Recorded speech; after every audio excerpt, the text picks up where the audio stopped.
درود و وقت بخیر خدمت همه شما بینندگان عزیز. من علی مهربانی هستم. خوشحالم که امشب دوشنبه شب با برنامه وطن 5 مرداد ماه مهمان خانه‌های شما هستیم. وقتی داریم به شرایط نگاه میکنیم، اخبار رو دنبال میکنیم که مطمئنا شما بهتر از من دنبال کردید این روزها و این ساعتها، میبینیم از اونور تنش و درگیری تو تنگه هرمز همچنان بالا هستش. دیروز بودش که صدا سیما عنوان کردش 6 کشتی که در حال عبور از تنگه هرمز بودن، 5 تاشون مسیرشون رو مجبور شدن عوض بدن و برای یکیشون حادثه رخ داد. حالا خبرها زیاد بودش که میگفتن با مین برخورد کرده، توسط سپاه پاسداران مورد حمله قرار گرفته و از اون ور هم سنتکام فرمانده منطقه نظامی آمریکا عنوان کردش که تا به الان توی دور جدید محاصره دریایی 17 کشتی رو در واقع باشون مقابله کرده و از اون بر صحبت میاد به گفته اکسیوس که ایران و آمریکا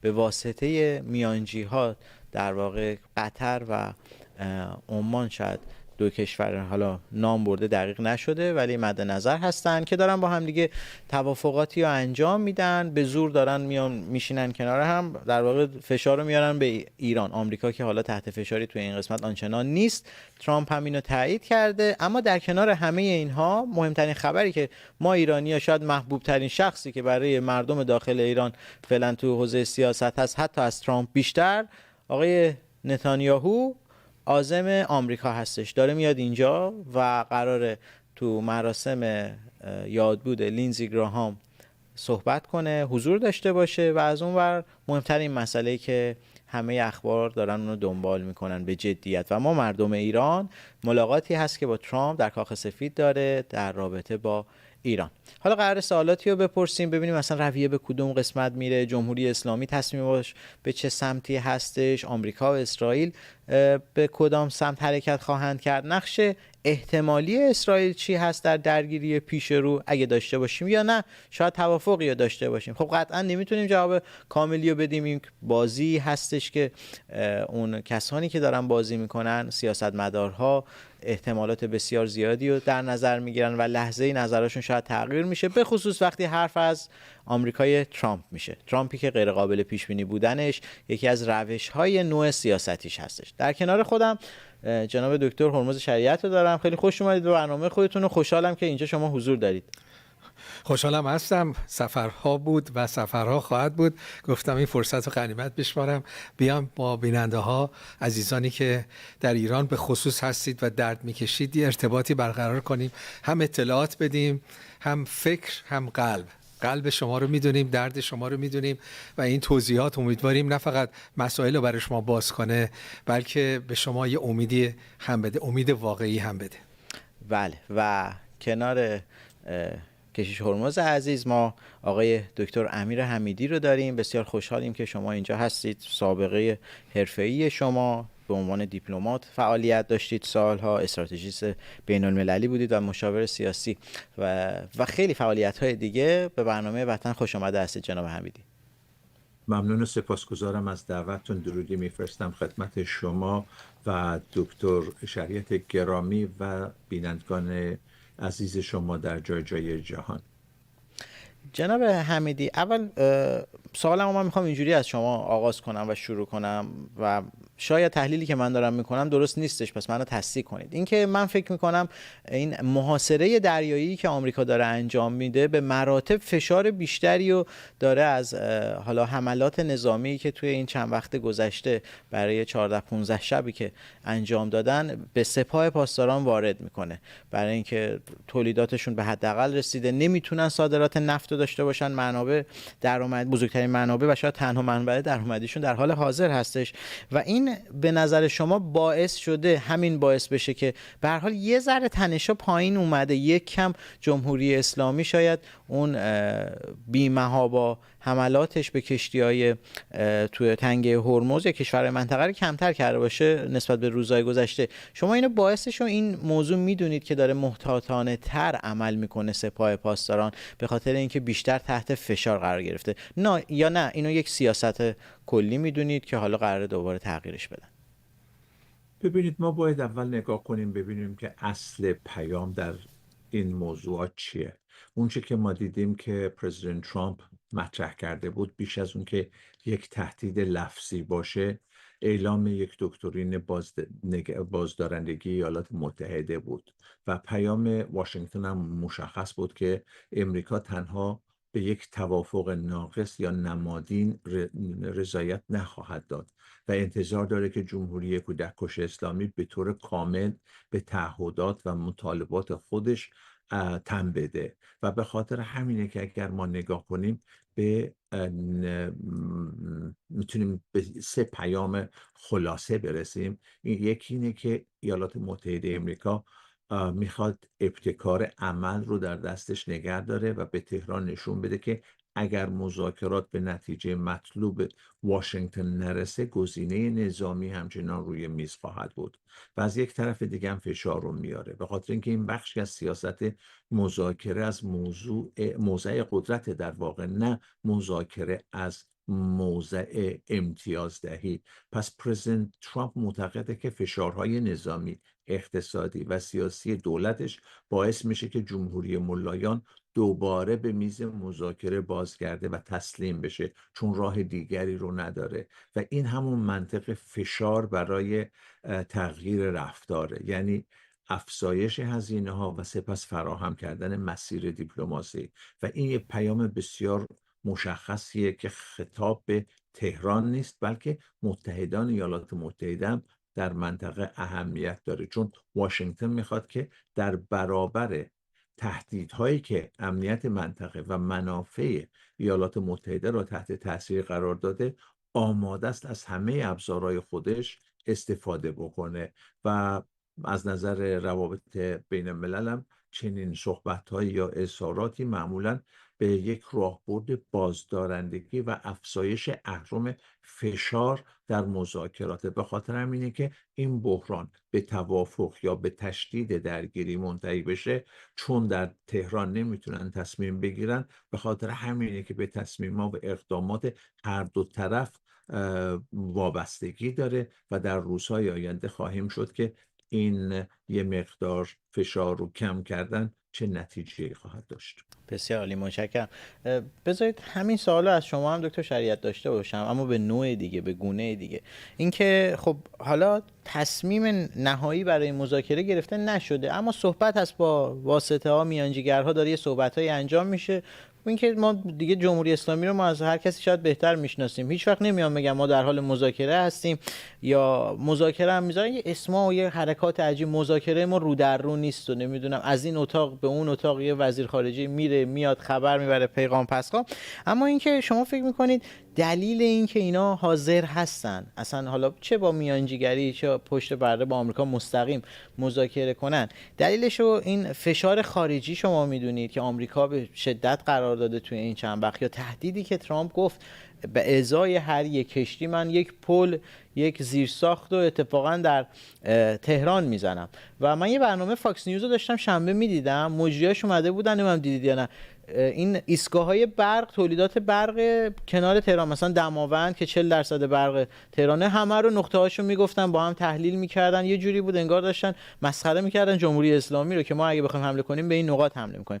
یا اینکه بجز این فشار خارجی، شما این علت هم میدونید، حاکمیت تو داخل اختلاف نظر پیدا کرده. ویدیوها رو دیدید دیگه، کار به اصلا بد و بیرا به هم کشیده، حالا چه در قالب شو چه واقعی باشه. اما این حاکمیت دیگه علی خامنه‌ای وجود نداره که بتونه این یک دستگی و یک پارچگی رو ایجاد کنه. فکر میکنید مهمترین عامل چی هستش تو این قسمت؟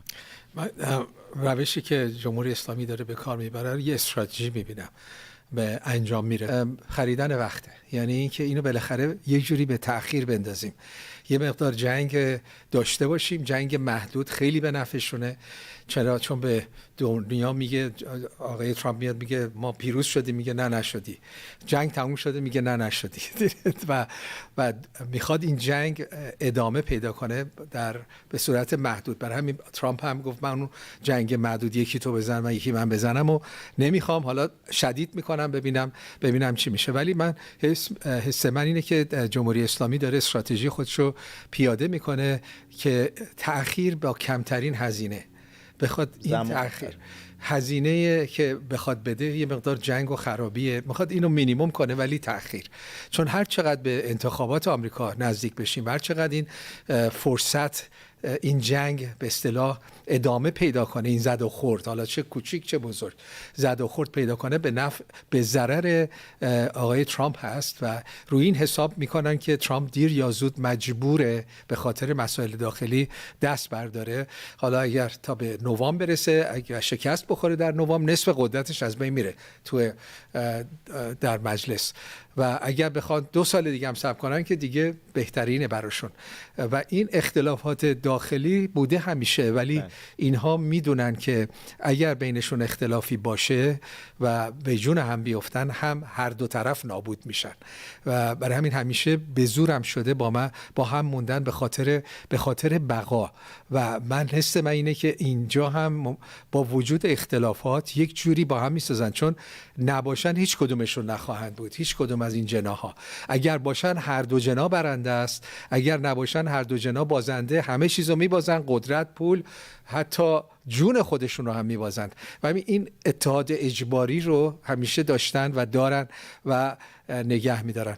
رو آقای ترامپ خیلی فشار گذاشتن و آقای ترامپ خب فشار داخلیش خیلی بیشتر شده، دشمنان داخلیش هر چقدر به انتخابات نزدیکتر بشه باز هم فشار روشه، چون آقای ترامپ میخواد بگه من از این جنگ بیرون اومدم و من این به هدفمون رسیدم. ببینید اقتصادم شکوفا شد، مشکل نفتم حل شد. و چون آقای ترامپ اینو داره فکر میکنه، درست برعکس تمام این 1 2 3 4 آقای ترامپ اونو دارن عمل میکنن.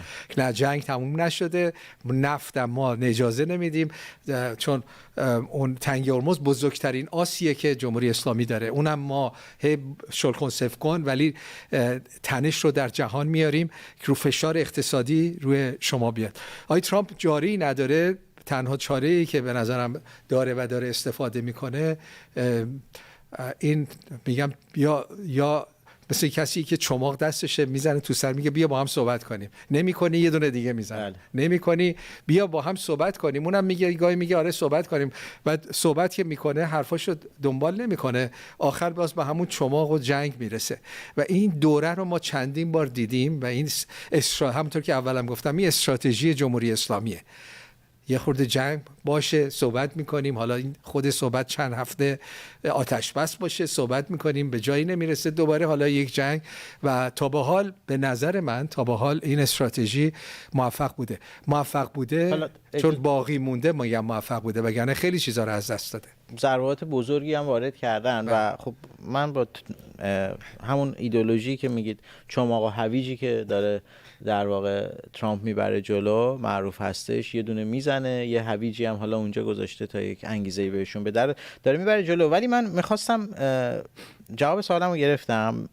قبل از اینکه سوال بعدیمو از جناب حمیدی بپرسم، آقای حمیدی شما آخر صحبتتون تو سال قبلی یه عنوان کردید متحدان ایالات متحده در واقع در منطقه داشتی در مورد اون موضوع صحبت می‌کردین. سوال من اینه، به نظرتون نظرشون عوض شده یا نه؟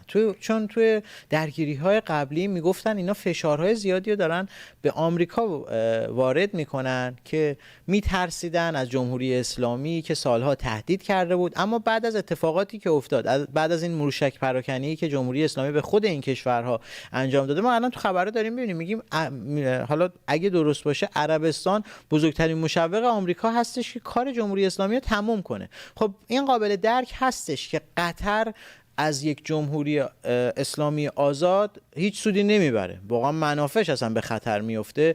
اون به طور مثال همون در واقع پایگاه گازی که مشترکاً با جمهوری اسلامی داره، خب اینا جمهوری اسلامی هیچ استفاده‌ای در مقابل قطر ازش نمیکنه، نمیتونه سرمایه گذاری توش بکنه، تحریم هست که شرکت‌های بزرگ نفتی نمیتونن نفتی و گازی اونجا حضور پیدا کنن و قطر میلیون ها دلار سالیانه داره یا شاید روزانه داره از اون سود میبره. پس جمهوری اسلامی براش خیلی خوب هست. اما اکثر این کشورها به نظرتون عوض شده یا نه؟ اینا ترجیح میدن یک جمهوری اسلامی ضعیفی تو منطقه بمونه و بتونن کنترلش کنن.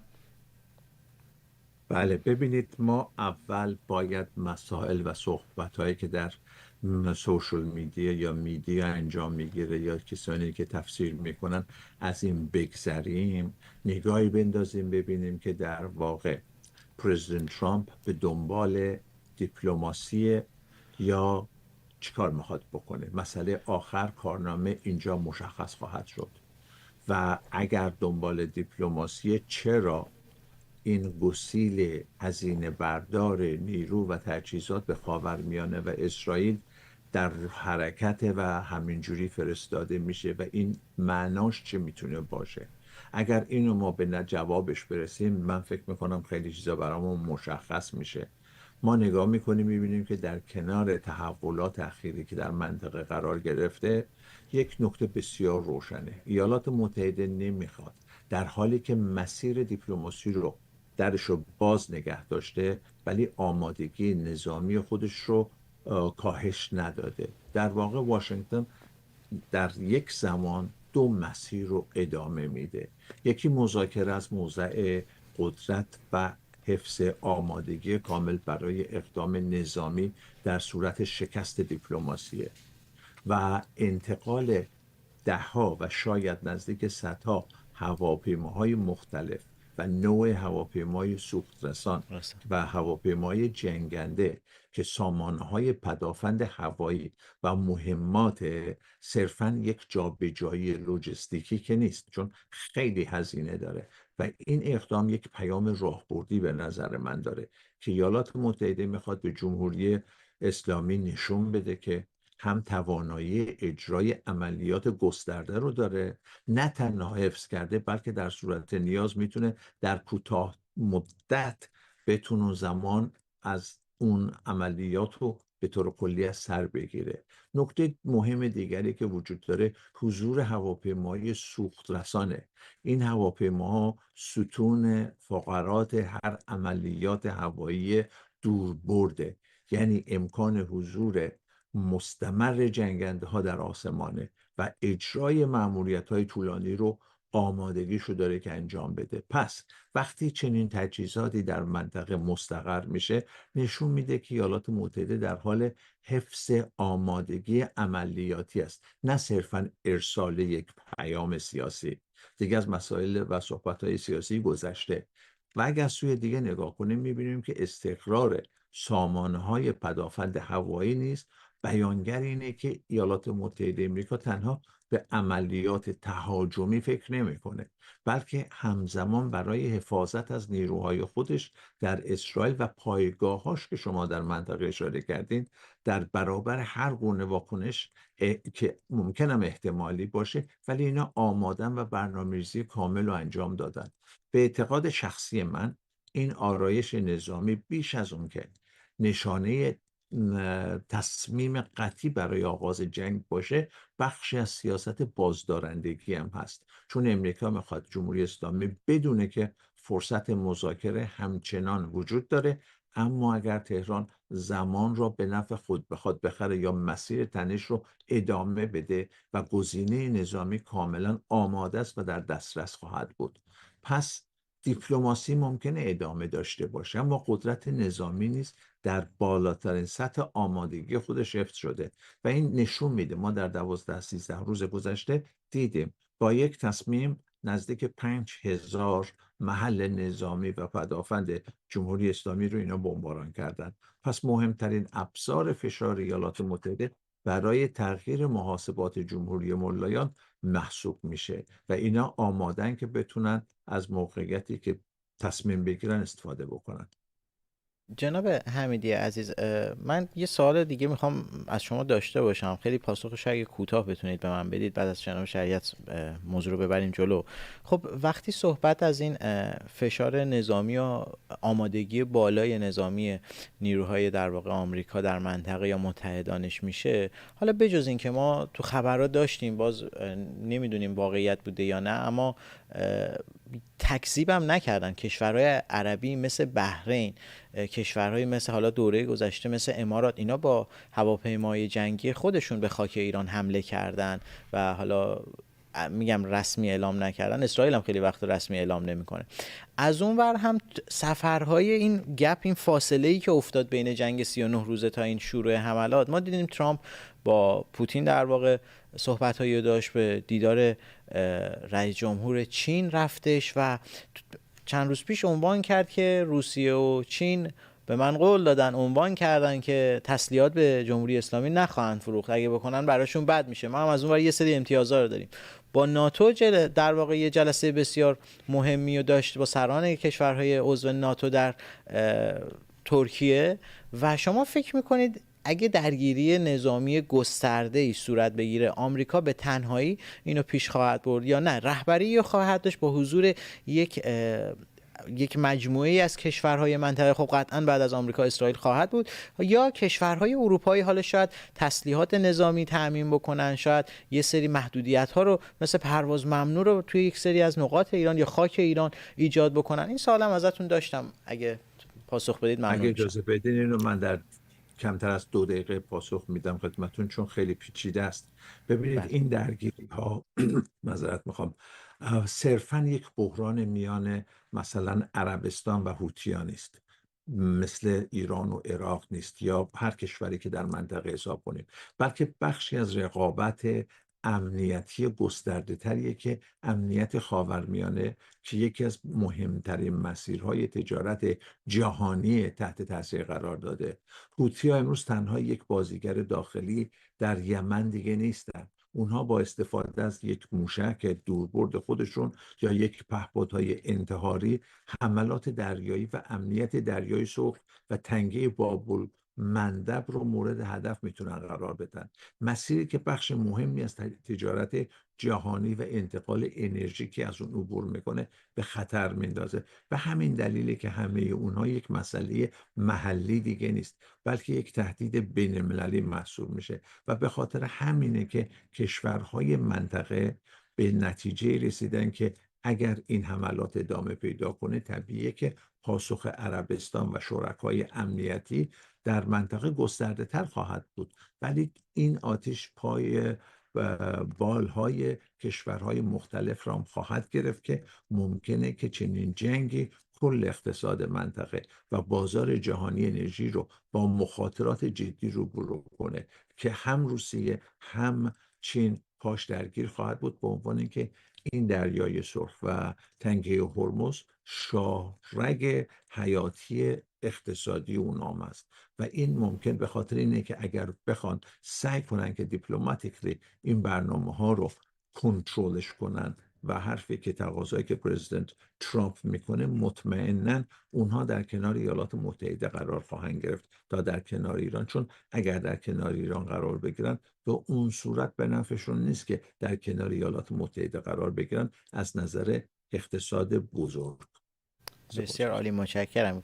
این سوالاتی که من سعی کردم از شما بپرسم به دلیل سابقه ای که شما توی منطقه داشتید و مشاوره هایی که دادید توی قسمت های مختلف حتی تو دولت آمریکا، برای همین در واقع پیرامون کشورهای منطقه و روی این موضوعات هست. خب جناب شریعت عزیز، من فکر می‌کنم این دیدگاه منه، بجز سیاستمدارها و تحلیلگرهای سیاسی، یکی از قشری که بسیار عالی آخوندا و رژیم اسلامی رو میشناسه اتفاقا مسیحیان، افراد روحانی و کشیشا هستن، برای اینکه میدونن چه روح پشتی داره نشأت میگیره در واقع تصمیماتشون و تصمیمات جمهوری اسلامی. انگار همون جنگ آخر زمانی که میگم آقا ما باید جنگ کنیم، حالا امام غایب ما بیاد، حالا ما نمیدونیم اون امام غایبشون مهدی، مجتبی، خب اینا همشون دارن دونه دونه غیب میشن.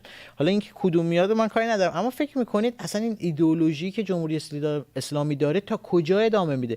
به هر حال یه سری افراد هستن که سود و منفعت تو این دولت دارن دیگه، براشون جایگاهشون، ثروتشون مهمه، اون رانتی که میگیرن. آیا اینا میتونن غالب بشن به اون تندروهایی که چون تندرو تا حدی برن که خودشون هم نابود بشن، میگن اتفاقا شهادت پیروزی ماه. یا شما تو تحلیل اولتون به درستی به نظرم گفتید اینا همین که نمیرن بگذرونن میگن ما پیروز شدیم، ما جنگو بردیم، اصلا چه ضررایی زدیم به آمریکا مهم نیست، ما بردیم، حالا اینقدرمون موند، این هم کشته دادیم مهم نیست. شما فکر میکنید توی این تقابله کدوم میتونه برتری رو به اون یکی پیدا کنه؟ یعنی آیا اینا به اون سمتی میرن که جنگو به اون همون دیدگاه آخر زمانی خودشون ببرن یا نه یه درصدی هستن، حالا خیلی نباید زیاد باشن، درصدی هستن، چون ما میشنویم که حتی اعتماد و باور به اسلام، باور عمیق به اسلام حتی در سطوح حکومتی و رهبران کم شده، حتی نیست. چون ما میشنویم خیلی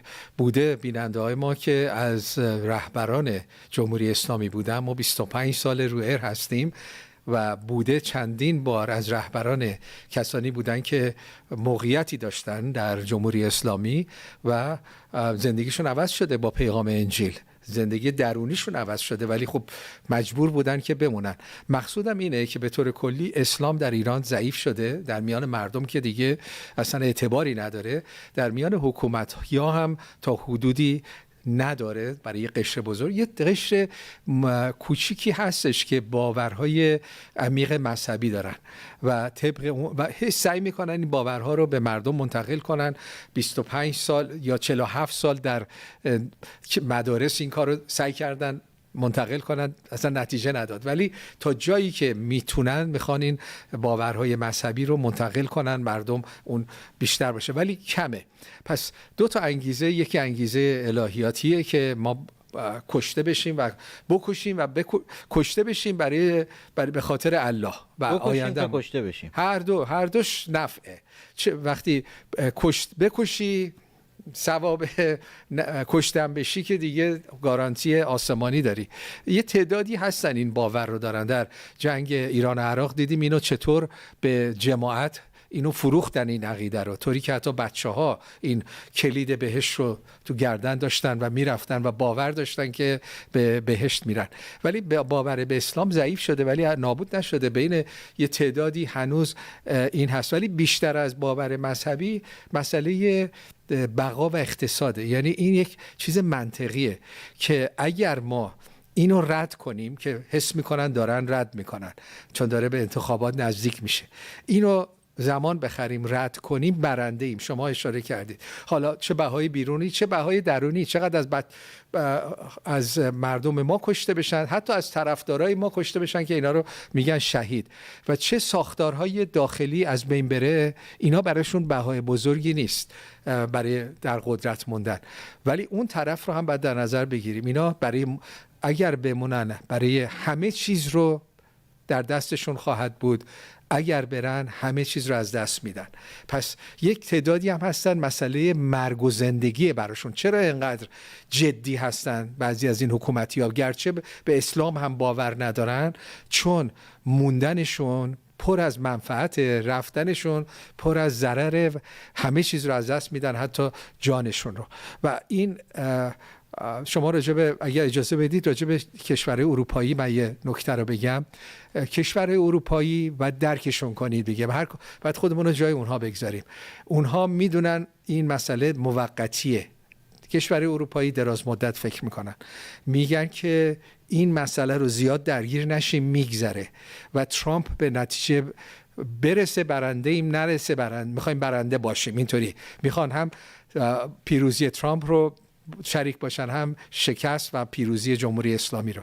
برای همین پل ها رو خیلی قوی نمیان رابطه ها رو تعریف کنن، خراب کنن و فکرشون، این حدس منه، فهم منه که فکرشون اینه این ترامپ نتونست پیروز بشه، پس صبر کنیم، دوستیمون رو با جمهوری اسلامی حفظ کنیم، چون این جنگ تموم بشه جمهوری اسلامی دشمن شماره یکش آمریکاست. ما هنوز بیشتر از گذشته میتونیم دوستش باشیم اگر پلامون رو با جمهوری اسلامی خراب نکنیم. برای همین ببینید کشور اروپایی اینقدر ضعیف عمل میکنن، چون اونا هم برای آیندهشون دارن فکر میکنن. بله قطعا. خب طبیعی هستش که هر کشوری منافع خودش رو تو اولویت و ارجحیت قرار میده. اما برگردیم به تصویر ستایی عزیزان. من میخواستم از سال آخرم از آقای حمیدی عزیز داشته باشم، اینکه جناب حمیدی، خب حالا آقای نتانیاهو داره به آمریکا سفر میکنه، در حال تدارک این سفر هستن و آخرین مصاحبه‌ای هم که ایشون در کنار هواپیمای ریاست جمهوری نخست وزیری در واقع اسرائیل داشتن، عنوان کرد که کلیت صحبت‌های من با ترامپ در مورد ایران خواهد بود. و از اونورم ترامپ انگار که هر وقت میخواد آخه یه حرکت بزرگ نظامی رو بگیره، نتانیاهو، حالا این چیزی که ما تو سوشال مدیا میبینیم، میدونم تحلیل‌های شما بر اساس اخبار سوشال مدیا نیستش و دقیق‌تر و جامع‌تر هست، اما به واسطه شغلم دوست دارم اینو من هم عنوان کنم. خب مثلا ما دیدیم هر وقت خواستی حمله نظامی بزرگی رو انجام بده، بهبه و چهچه شروع شده از نتانیاهو. بهترین نخست وزیر، بهترین عملکرد با ما داشتیم. حالا در موقعی که توافق بود، جی دی ونس رو روی کار گذاشته بود برای این توافق، اون موقع حتی به اسرائیل یه ایراداتی رو میگرفتن، حالا یه خبرایی بود باز هم اختلاف نظر، اما الان دوباره این تعریف و تمجیدهای ترامپ از نتانیاهو شروع شده. این تهدید حمله نظامی بزرگو که شما گفتید فراتر از یک تهدیدم هست آغاز کرده و این سفرم داره انجام میشه. شما فکر میکنید ماه اصل این سفر چه خواهد بود؟ میدونم دقیق نمیشه گفت، اما فکر میکنید حتی موقعی که ایشون برنگشتن هم حمله نظامی صورت بگیره یا خیر؟ ببینید، سفر، اولا من یک موضوع اشاره کنم. اگر در ماهای گذشته نگاه کرده باشیم میبینیم که در اخبار یه چیزی رو میگن ولی یه اتفاق دیگه میفته. ولی سفر بنیامین نتانیاهو به واشنگتن در مقطع بسیار حساسی داره انجام میگیره. زمانی که حملات شروع شده بود و موقتا متوقف شده. مهمترین موضوع دیدار بنیامین نتانیاهو و پرزیدنت ترامپ مطمئنا سر ایران خواهد بود، چون بنجامین نتانیاهو احتمالا میخواد اطمینان پیدا کنه که هر توافقی با تهران فقط به بازگشایی تنگه هرمز محدود نمیشه و برنامه هسته‌ای، موشکی و شبکه‌های نیروهای نیابتی جمهوری اسلامی نیز باید در این بحث قرار بگیره و نگرانی اسرائیل اینه که یک توافق موقت به تهران فرصت بازسازی و توان نظامی رو خواهد داد. در مقابل هم پرزیدنت ترامپ میخواد که آزادی کشتیرانی رو بازگردونه، قیمت انرژی رو کنترل کنه و از ورود ایالات متحده به جنگ طولانی جلوگیری بکنه. پس در این موضوع ایران میان دو طرف اندکی اختلاف وجود داره که هرچند مواضعشون به یکدیگر نزدیکه، ولی غزه و لبنان در دستور کارم قرار خواهد گرفت، چون موافقت اولیه اسرائیل با ورود یک نیروی چند ملیتی به بخشایی از غزه میتونه امتیازی به طرح صلح ترامپ بده. اما درباره خروج اسرائیل و خلع سلاح حماس و آینده اداره غزه اختلافات بسیار بزرگی رو وجود داره. پس این سفر میتونه نمایش اتحادم نباشه، ولی تلاشی باشه برای هماهنگ کردن دو راهبرد بسیار متفاوت. یه سوال خیلی کوتاه از شما دارم. فکر میکنید توی این صحبت ها یا اصلا همه این تصمیمات در راستای اون پیمان ابراهیم که یک طرح صلح و آینده روشن منطقه خاورمیانه هم هست در واقع جلو خواهد رفتش و بر اون اساس تصمیم گیری ها میشه، یا فکر میکنید الان اون اولویت نیستش؟ نه، اتفاقا به نظر من معاهده ابراهیم یکی از بهترین پروژه‌ای که وجود داشته در 50 سال گذشته، هم از نظر امنیت، هم از نظر نظامی، هم از نظر اقتصادی، اجتماعی و فرهنگی به خاورمیانه کمک خواهد کرد و مسیر خط مشی مسیر فارم پالیسی در اون مسیر پیش میره و این انجام خواهد بود. فقط مشکلاتی که به وجود داره و یکی از دلایلی که در 7 اکتبر در غزه و اسرائیل به وجود اومد که مادر ناخونده این حمله و درگیری ها جمهوری اسلامی بود، یکی از دلایلی که این اتفاقات پیش اومد به خاطر اینکه یه مقدار جلوگیری از این دوستی بین عرب و اسرائیل بکنند. بله دقیقاً. روزی که هفته قبلش بود که در واقع قبل از 7 اکتبر علی خامنه‌ای عربستان رو مستقیما تهدید کرد که دارید با اسرائیل شما توافق میکنید و بعد از اون هم که وقتی حمله، اون قتل، اون وحشیگری بربریتی که نیروهای حماس انجام دادن، علی خامنه‌ای گفت من دست و بازوهای، یادمون هست چه مصاحبه‌ای چه بادی تو گلوش انداخت، سینه‌شو سپر کرد، با غرور گفتش که دست و بازوهاشون رو میبوسم، بر پیشانیشون بوسه میزنم که این حمله رو انجام دادن و داریم میبینیم در یک برهه زمانی بسیار کوتاه مدت تمام نقاط قوت جمهوری اسلامی چطور در واقع از بین رفته. جناب حمیدی عزیز، متشکرم، ممنونم از تحلیل ها و کارشناسی که انجام دادید. باعث افتخار ما بود که شما امشب مهمان برنامه ما بودید. خواهش میکنم. من اگه وقت باشه یه موضوع اشاره کنم در بفرمایید. 1-2 دقیقه. بفرمایید. ببینید، در میان صدای جنگ و اضطراب و خبرهای خوب و بد یک حقیقت رو ما نباید فراموش کنیم، اونم ایرانه، جمهوری اسلامی نیست و سرنوشت این حکومت سرنوشت ملت ما نخواهد بود، به عنوانی که جمهوری اسلامی میخواد خودش رو نجات بده و پلها ممکنه که ویران بشه، اما پیوند مردم ایران رو نمیتونن بشکنن. ساختمونا ممکنه دوباره خراب بشه ولی میشه دوباره ساخت. اقتصاد رو میشه احیا کرد و زخمای کشور رو میشه درمان کرد، ولی مردمی که میمونه و همبستگی و اراده مردمی که سالها و صدها و هزاران سال بوده و خواهد بود. آمین، شکی تو این نیستش. متشکرم از حضورتون. زنده باشید. خدا نگهدار. من میخواستم اتفاقا همین سوالو از شما هم بپرسم جناب شریعت عزیز، اینکه واقعا خب شرایط اسفناکه و بسیار سخته برای مردم به خصوص داخل ایران. ناامیدی میاد، حس این که بابا ما هم از داخل میریم تو خیابون میکشنمون، اینا جنگ میشن، به ما حمله میشه، زیر ساختا. ولی من خودم زیر ساخت اون جوانهایی میدونم که هر روز صبح دارن به صدای اذان اعدام میشن. اونو چطور ما میتونیم دوباره تولید کنیم؟ چطور میتونیم جانهای از دست رفته رو داشته باشیم؟ 100% تاثیراتی رو میذاره این حملات نظامی روی زیرساخت‌های کشور ما. اما سوالی که میخوام از شما بپرسم، فکر میکنید آینده ایران با تمام این خبرهای بد چگونه خواهد بود؟ کوتاه مدت و درد رو داریم ولی ما دراز مدت رو میدونیم. ما امید ما به نتانیاهو یا ترامپ نیست و امید ما به کسیه، چون کلمه خدا رو به کار برم باز میگن این چیه و نه. مسئله مذهب نیست، مسئله منطقه. بذار منطقی صحبت کنم. حالا خدا نه، یه شخص دیگه، یه شخصی اومده و پروندهش رو نگاه میکنی، تا حالا بارها هر چی گفته انجام داده، تمام پیش بینی هر وعده‌ای داده با هر کسی، نه فقط با ما، نه فقط با من. میری میبینی این شخص تاجر، فرض کن تاجر، با هر کسی درست را تا کرده، به هر کسی هر قولی داده انجام داده، پروندهش خیلی روشنه و با این میشه دیل کرده. و نه فقط راست کاره، درست حرف میزنه، یعنی درون و باطنش یکیه، نه اینکه فقط هر چیزی رو که میگه انجام میده. منو شخصا دوست داره بابا، یعنی مثل پدر منو دوست داره، فقط مسئله فقط از بازرگانی گذشته، منو دوست داره. حالا بگیم خدا نه، یه شخص وقتی باهات صحبت میکنه تو چه رابطه‌ای میخوای باش داشته باشی؟ آیا بهش اعتماد میکنی؟ بابا پروندهش درسته، محبت هم داره، تو رو مثل بابا دوست داره دیگه. خب پس وقتی به تو وعده میده، میگه پسرم سختی‌های زیادی خواهی گذشت ولی من با تو هستم و در آخر همه اینا رو به نفع تو برمیگردونم. آیندت روشنه چون من با تو هم.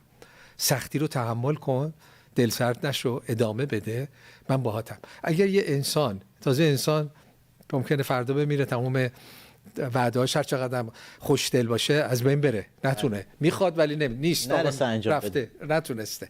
ولی کسی که ابدیه و پرونده چند 10,000 سالش بدون خدشه هست، به ما مردم ایران این قول رو داده و ما باید به این امید بچسبیم. اوضاع بسیار بده. مردم ایران هزینه بالایی رو دارید میدید که خود شما درش دخالتی نداشتید. از یک طرف تهدیدات داخلیه، خشونت جمهوری اسلامیه، از یک طرف جنگه، از یک طرف همین ساختارها که از بین میره. وقتی یه پل فرو میریزه دل من فرو میریزه، چون یعنی مردم ایران دارن بهاشو میدن. سختی فقط رو جمهوری اسلامی نیست وقتی یه پایگاه زده میشه، بلکه فشار و سختی روی خود مردم ایران هم میاد. با مردم ایران دل ما به درد، در کنار شما هستیم در شبکه 7، کاری که بتونیم و میکنیم، ولی از همه مهمتر روی اون چیزی که جواب میده بچسبید. به ایمان نه به مذهب نمیگم، به یک خدای پدر اصلا مذهب رو بذار کنار، به یک نیروی بالا که مثل بابا دوستت داره به اون اعتماد کن و اون بابا قولی داده که تا به حال همیشه انجام داده، هم برای ایران هم برای خودت. برو ببین این خدا چه قولی، این بابای آسمانی چه قولی به تو داده. قولای شخصیش حالا ایران رو فراموش کن، بیخیال نباش، ببین چه قولایی به خودت داده. این همچین شخصی به قولاش وفا میکنه. هر چه به من قول داده انجام داده. قول میده من تو تمام سختی ها باهاتم. قول میده تو آرامش و شادی خواهی داشت تو تمام سختی ها، امید تو از دست ندی.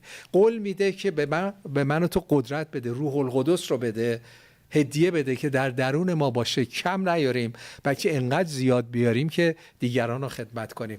آیا اینو میخوای؟ آیا به این بابای آسمانی اعتماد میکنی؟ تا حالا همیشه ما هم تست کردیم و شد و نه فقط ما، خیلی ها حرفش حرفه.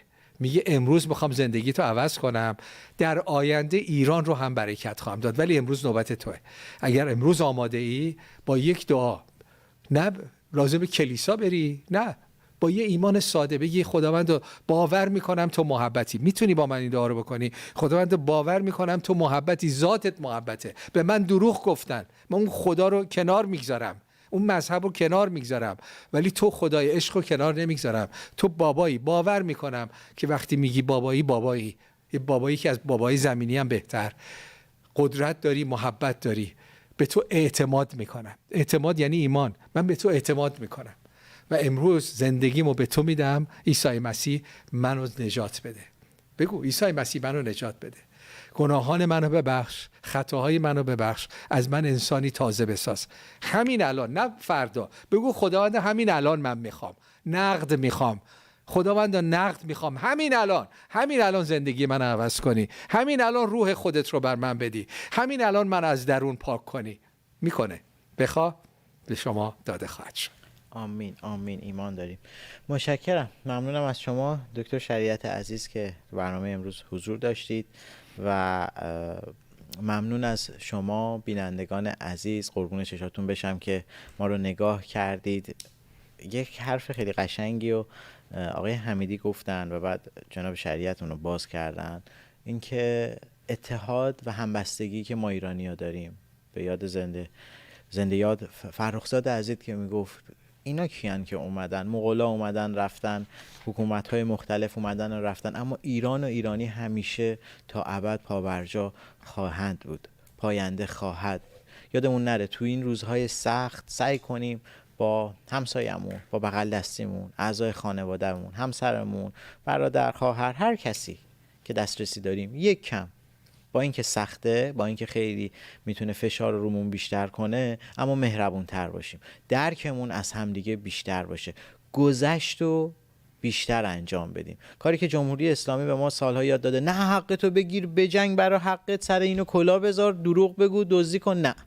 اینا از اسلام میاد، اینا از شیطان میادش. چیزی که خدای ما میگه، خدای محبت میگه، گذشت و مهربانیه که دقیقاً ریشه داره تو فرهنگ ایرانی.